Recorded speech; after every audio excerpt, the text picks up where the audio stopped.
Pessoal, olá! Nós vamos falar hoje aqui de imobilizado. Esse é um tema muito cobrado nos concursos e que o edital me deixou um pouco na dúvida com relação a quanto falar disso. Por que eu estou te dizendo isso? Porque eu não tenho esse tema destacado lá no edital, ao contrário de outras coisas. Então, se vocês olharem lá no edital, ele vai me dizer investimentos e critérios de avaliação de participações societárias. Então ele tem um tema genérico lá, ele fala primeiro de balanço, contas, claro que o imobilizado é parte do balanço, mas quando ele quis um detalhamento, ele destacou. Então eu tenho um item específico sobre estoque, eu tenho um item específico sobre investimentos permanentes, mas eu não tenho um item específico sobre imobilizado, embora esse seja um assunto muito cobrado em todas as provas de contabilidade para concurso. Só que aí chega lá no último item do edital, a gente tem aquele item super genérico que é normas brasileiras de contabilidade. Praticamente qualquer coisa que puder ser perguntada sai de dentro desse item do edital.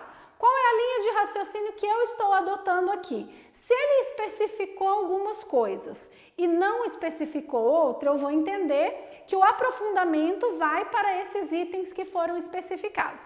Então essa aula de hoje é uma aula resumida sobre imobilizado, do mínimo que eu acredito que vocês precisem saber para poder fazer essa prova. Se a gente tivesse um item destacado, eu aprofundaria e detalharia mais esse assunto, mas vamos concentrar naquilo que o edital nos leva a entender, tá bom? Quando a gente fala de imobilizado, e aí você está vindo de uma aula de estoque, quando a gente fala de imobilizado, muita coisa que eu falei do estoque se aplica aqui. Então eu também tenho que pensar que todos os gastos necessários para que o meu imobilizado esteja disponível para ser usado, eles também têm que fazer parte do estoque. Vejam que eu mudei a palavra. Lá no estoque eu falo todos os gastos necessários para que a mercadoria seja vendida. Uma das condições para que alguma coisa seja classificada como imobilizado é que ela não vai ser vendida. O imobilizado ele é para ser usado, para me ajudar a atingir os meus objetivos sociais. Então a gente está falando de uma máquina, a gente está falando de um veículo que eu uso para entregar mercadoria, eu estou falando de um móvel que eu uso dentro de um departamento administrativo. São bens de uso que não serão vendidos. Então tem uma grande diferença aí entre o estoque e o imobilizado. Mas do mesmo jeito, tudo que eu gasto para que esse imobilizado esteja pronto para ser usado faz parte do custo dele. Se a gente pensar numa máquina, numa indústria, eu posso ter muita coisa necessária além de comprar a máquina. Eu posso ter que gastar com instalação, eu posso ter que gastar com montagem. Se eu vou construir um prédio, por exemplo, eu posso ter que gastar com aprovação do projeto lá na prefeitura, com demolição de coisa que está em cima do terreno, com preparação do terreno para construir. Percebem que isso é diferente do estoque em questão de complexidade, porque nós estamos falando de um bem que ele não chegou para mim pronto para ser revendido. Ele muitas vezes precisa de algum tipo de alteração, de preparação, de construção, para que comece a me gerar benefício econômico futuro. Então essa lógica de que todos os gastos necessários para que esse bem fique em condições de me gerar benefício tem que ser incorporados ao ativo, permanece. Então um detalhe, gente, quando a gente tiver gastos com treinamento, essa regra não se aplica. Porque quando eu falo de treinamento, eu estou falando de um gasto que vai ser aplicado a um funcionário, a um operador, e que eu não tenho controle sobre o benefício que vai vir desse aprendizado. Então, quando eu falo de um gasto com treinamento, eu não consigo nem tratar isso como ativo. Falta o controle, que é um elemento essencial para alguma coisa ser tratada como ativo. Então, todos os gastos necessários para que aquele imobilizado entre em operação, eles são incorporados ao ativo, menos os gastos com treinamento, tudo bem? E aí então você vai primeiro compor todo o valor desse seu ativo imobilizado e você só vai começar a depreciar quando esse bem estiver em condições de te gerar benefício econômico futuro. Então a depreciação, gente, acabei de falar dessa palavra aqui, a depreciação é o jeito que a contabilidade tem de reconhecer a desvalorização, a perda de valor de um bem do imobilizado por uso, obsolescência ou ação da natureza. Essas três palavras são importantes para vocês. O que a depreciação reconhece? Perda de valor por uso, por obsolescência, então uma questão de tecnologia que está ficando obsoleta, ou ação da natureza. O desgaste pode vir de qualquer um desses três motivos. Conforme esse bem vai perdendo valor, eu vou reconhecendo essa baixa de valor dele via depreciação. Isso também não acontece num bem qualquer, porque o estoque ele é rápido, ele entra na minha vida com o objetivo de ser vendido. Então, esse giro dele é muito mais rápido do que o imobilizado, que é um bem que está comigo para ficar de forma permanente, para não ser vendido. Se eu esperasse o momento de dar baixa ou de vender esse imobilizado, eu ia ter um valor muito diferente em relação ao valor original. Por isso que se criou essa história da depreciação, para reconhecer o desgaste e respeitar o regime de competência, para fazer confrontação de receita e despesa. Essa máquina vai me gerar benefício ao longo de 5 anos.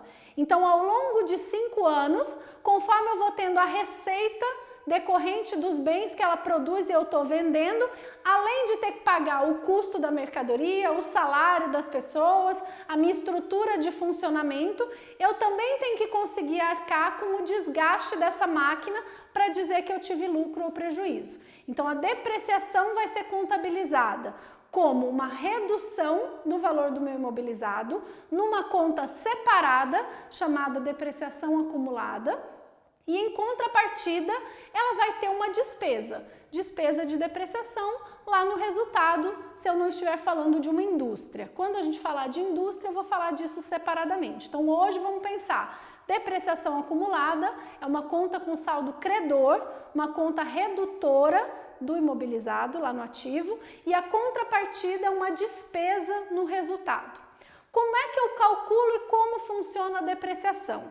Primeiro, a depreciação começa não quando o bem chega, nem quando esse bem começa a trabalhar, mas quando esse bem está em condições de gerar benefício econômico futuro. Muitas vezes esses três momentos coincidem com a mesma data. Então eu compro um carro, no dia que eu compro ele já está comigo, ele já está em condições de gerar benefício e eu já começo a usar, tudo bem. Mas se o exercício separar para mim essas datas, uma data de compra, uma data em que o bem fica pronto para ser utilizado e uma data em que ele começa a ser utilizado, a depreciação começa a ser calculada nessa data do meio. A depreciação normalmente será calculada de forma linear em bases sistemáticas e eu vou fazer uma regrinha de 3. Então eu vou pegar um bem qualquer, vamos dizer que eu comprei uma máquina por 100 mil reais. Então eu tenho uma máquina de 100 mil reais. Gastei com essa máquina entre frete, instalação, montagem, todos os gastos para que ela ficasse pronta para ser utilizada, mais 20 mil ou mais 30 mil. Então, lá no meu imobilizado, lá no razonete do imobilizado, eu vou ter uma máquina de valor 130 mil. Eu vou ter que ter uma estimativa de vida útil para ela, que normalmente vai aparecer para a gente na forma de tempo. Quanto tempo eu acredito que essa máquina vai ser útil para mim? Por quanto tempo eu vou utilizar? Vamos dizer que o exercício me diga por 10 anos. Tá bom. Aí eu preciso ver se o exercício me dá uma informação sobre o valor residual. Valor residual é quanto essa máquina vai valer no final da vida útil dela. Porque pode ser que eu venda para alguém, pode ser que alguém vá continuar utilizando, então não necessariamente eu perderei 100% do valor dela. O valor residual é a parcela que não deprecia, que eu não vou perder. E vamos dizer que o exercício me falou para essa máquina aqui um valor residual de 10 mil. Então, como é que eu calculo a depreciação? Eu pego o valor total do custo, tudo que eu gastei com ela, menos o valor residual, Por que eu estou tirando o valor residual daqui? Porque esse valor eu não perco, então ele não pode ser depreciado. E aí sobra 120 mil. 120 mil é um valor sujeito à depreciação. Eu falei para vocês 10 anos, então o exercício vai ter me dado a informação de que eu tenho a expectativa de usar essa máquina por 10 anos. 10 anos vezes 12 meses cada ano dá 120 meses. Por isso que eu falei da regrinha de 3. Então, 120 mil reais serão perdidos em 120 meses. Não tem nenhum pagamento, não tem nenhum desembolso, é uma estimativa de desvalorização, de perda de valor. Se eu quero contabilizar a depreciação de um mês, eu vou fazer a regrinha de 3 e vou descobrir que eu tenho uma depreciação mensal de R$1.000. A depreciação, ela vai ser calculada em bases mensais, de forma linear, ou seja, um valor igual, mas podem haver mudanças nas estimativas. Pode ser que eu chegue no meio do caminho, depois de usar essa máquina por 5 anos, e eu conclua que não vai dar mais para eu usar ela por mais 5 anos. Eu vou ter que usar só mais 2. Então, dali em diante, eu vejo qual é o valor da minha máquina naquele momento e deprecio o que faltar em mais 2 anos. Entenderam o que eu estou querendo dizer aqui? A depreciação, ela é uma regra linear, ou seja, o mesmo valor vai ser depreciado todo mês, se nada mudar na estimativa. Se eu tiver uma estimativa diferente, eu ajusto essa estimativa a partir do momento da mudança. Eu não mexo no que já foi lançado no passado. Se eu fosse reconhecer essa depreciação aqui, eu iria reconhecer lá no ativo, depreciação acumulada do primeiro mês, 1.000, e a contrapartida disso no resultado, despesa com depreciação, que poderia chamar só depreciação, de 1.000 também. Isso aqui vai aumentando na medida em que o tempo vai passando. Cuidado! A depreciação acumulada vai ter que ser sempre o saldo total acumulado de toda a depreciação que já foi lançada até aqui daquele bem. Já a despesa de depreciação, como ela é uma conta de resultado, todo ano ela é encerrada. Então, se eu estou calculando a depreciação, por exemplo, a partir de 1º de janeiro de X1 e vai acontecer uma operação qualquer em, sei lá, junho de X2. Então, eu tenho lá 1º de junho de X2. Na depreciação acumulada, eu vou ter os 12 meses de X1, de janeiro até dezembro, e mais 5 meses de X2. Por que 5, Camila? Porque se ninguém me mandar fazer diferente, eu vou lançar a depreciação sempre no último dia do mês. Então, em junho, ainda não lancei. Lancei todos os 12 meses de X1 e de janeiro a maio de X2 já está lançado. Então, eu teria 12 meses do primeiro ano, mais 5 do segundo. Não se envergonhem de contar na mão, tá? Tem muita gente que erra porque faz a conta dos meses errado. Então, 17 meses de depreciação é o que vai estar na depreciação acumulada. E na despesa? Se eu estou no ano de X2, o ano de X1 da despesa já foi encerrado. Então, se o exercício me perguntar qual é o valor da despesa de depreciação, seria R$5.000, que é a despesa contabilizada só naquele ano. Tem muita gente que perde questão por isso, então tomem cuidado. A despesa é só do período, a depreciação acumulada é o saldo total. Para a gente terminar aqui, vamos imaginar que quando eu cheguei nesse momento aqui, no dia 1º de junho, a minha máquina foi vendida. E ela foi vendida por R$100.000 à vista. Como é que eu contabilizo isso? Deixa eu dar uma arrumada na bagunça aqui. Então, eu estava no dia 1º de janeiro, foi quando eu comprei, calculei minha depreciação mensal aqui de 1.000 e até o momento da venda, como é que a gente vai estar? No dia 1º de junho de X2, eu teria de depreciação acumulada 17.000, vou colocar aqui saldo, tá? Então, isso aqui é saldo, isso aqui também. Estou colocando assim porque a gente não vai enxergar todas as contrapartidas, já estão lançadas. Essa máquina aqui foi vendida por R$100.000 à vista. Gente, vender uma máquina é igual vender qualquer coisa. Vocês acabaram de vender mercadoria. A diferença é que aqui eu tenho dois razonetes que fazem parte do mesmo bem. Então, eu primeiro preciso juntar essas duas coisas. Se eu vou vender a máquina, primeiro eu vou reconhecer a receita. Então, lá no banco, entrou 100 mil, poderia ser a prazo, e aí eu teria contas a receber. Contrapartida disso, resultado na venda do imobilizado.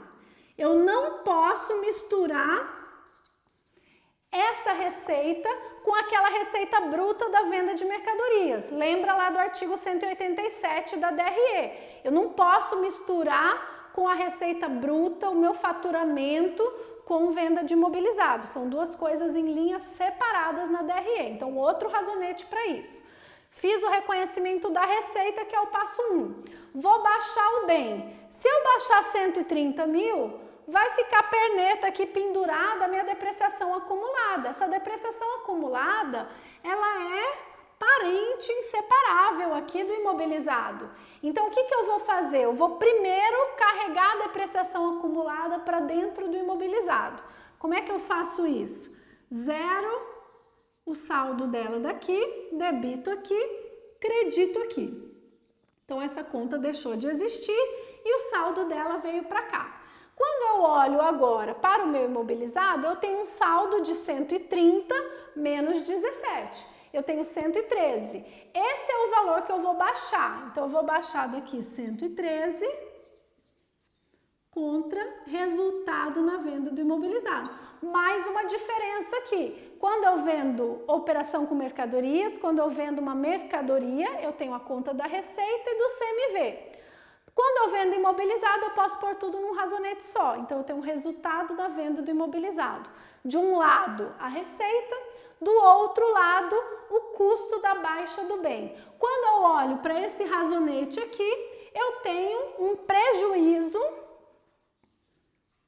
de 13 mil. Porque eu vendi por 113 um bem, eu vendi por 100 um bem que me custava 113. Então, eu perdi 13 nessa operação. Se o exercício me perguntasse qual é o resultado na venda desse imobilizado, é 13 mil negativo. De vez em quando, aparece uma questãozinha ou outra pedindo para você falar como fazer essa contabilização, para você fazer o débito e crédito dessa operação. Então, você tem que lembrar que a depreciação acumulada é o total histórico, desde que o bem começou. E que o valor do imobilizado que está sendo vendido é a soma de tudo que existir lá no ativo relacionado com esse imobilizado. O valor original dele, menos a depreciação acumulada. Se você tiver uma conta de perda estimada, aquela perda por impairment, ela também reduz o valor do seu imobilizado.